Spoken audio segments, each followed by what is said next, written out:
Hi friends, ಎಲ್ಲರಿಗೂ ನಮಸ್ಕಾರ. ನಾನಿವತ್ತು ಕಬ್ಬಿಲ್ದೇ ಕಬ್ಬಿನ ಜ್ಯೂಸನ್ನ ಮಾಡಿ ತೋರಿಸ್ತಾ ಇದ್ದೀನಿ. ಸೇಮ್ ಕಬ್ಬಿನ ಜ್ಯೂಸ್ ಟೇಸ್ಟೇ ಕೊಡುತ್ತೆ, ತುಂಬ ಚೆನ್ನಾಗಿತ್ತು. ಬನ್ನಿ ಈಗ ಯಾವ ಥರ ಮಾಡೋದು ಅಂತ ನೋಡೋಣ. ಮೊದಲು ನಾನು ಒಂದು ಮಿಕ್ಸಿ ಜಾರ್ಗೆ ಒಂದು 150 ಗ್ರಾಮ್ ಅಷ್ಟು ಬೆಲ್ಲ ಹಾಕತ್ತಾಯಿದ್ದೀನಿ. ನೀವು ಸ್ವೀಟ್ ಕ್ವಾಂಟಿಟಿ ನೋಡಿ ಮತ್ತು ನೀವು ಎಷ್ಟು ಜನಕ್ಕೆ ಮಾಡ್ತಾಯಿದ್ದೀರಾ ಅನ್ನೋದ್ರ ಮೇಲೆ ಬೆಲ್ಲನ ಹಾಕ್ಕೊಳ್ಳಿ. ನಾನು 150 ಗ್ರಾಮ್ ಬೆಲ್ಲ ಹಾಕ್ತಾಯಿದ್ದೀನಿ. ಇದಕ್ಕೆ ಇವಾಗ ನಾನು 1 ಇಂಚು ಶುಂಠಿನ ಸಣ್ಣಗೆ ಕಟ್ ಮಾಡಿ ಹಾಕ್ತಾಯಿದ್ದೀನಿ. 1 ಹಿಡಿಯಷ್ಟು ಪುದೀನ ಸೊಪ್ಪು ಹಾಕ್ತಾಯಿದ್ದೀನಿ. ಪುದೀನ ಸೊಪ್ಪು ಜಾಸ್ತಿ ಹಾಕಬೇಡಿ, ಅದೇ ಸ್ಮೆಲ್ ಬಂದುಬಿಡುತ್ತೆ. ಇವಾಗ ಇದಕ್ಕೆ ನಾನು ಫ್ರಿಜ್ಜಲ್ಲಿ ಇಟ್ಟಿರೋಂಥ ಕೋಲ್ಡ್ ನೀರು ಹಾಕ್ತಾಯಿದ್ದೀನಿ. ತಣ್ಣೀರು ಹಾಕ್ಬಿಡಿ, ಕೋಲ್ಡ್ ನೀರು ಹಾಕಿ ರುಬ್ಕೊಳ್ಳಿ. ಇದನ್ನು ಒಂದು 2 ನಿಮಿಷ ರುಬ್ಬಿದ್ರೆ ಈ ಬೆಲ್ಲ ಎಲ್ಲ ಕರಗುತ್ತೆ. ಇವಾಗ ಆದಷ್ಟು ವೈಟ್ ಬೆಲ್ಲ ತಗೊಳ್ಳಿ, ಆರ್ಗ್ಯಾನಿಕ್ ಬೆಲ್ಲ ತಗೊಬಿಡಿ.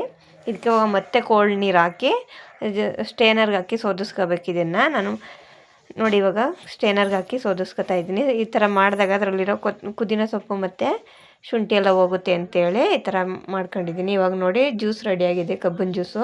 ಸೇಮ್ ಕಬ್ಬಿನ ಜ್ಯೂಸ್ ಟೇಸ್ಟೇ ಕೊಡುತ್ತೆ, ತುಂಬ ಚೆನ್ನಾಗಿತ್ತು.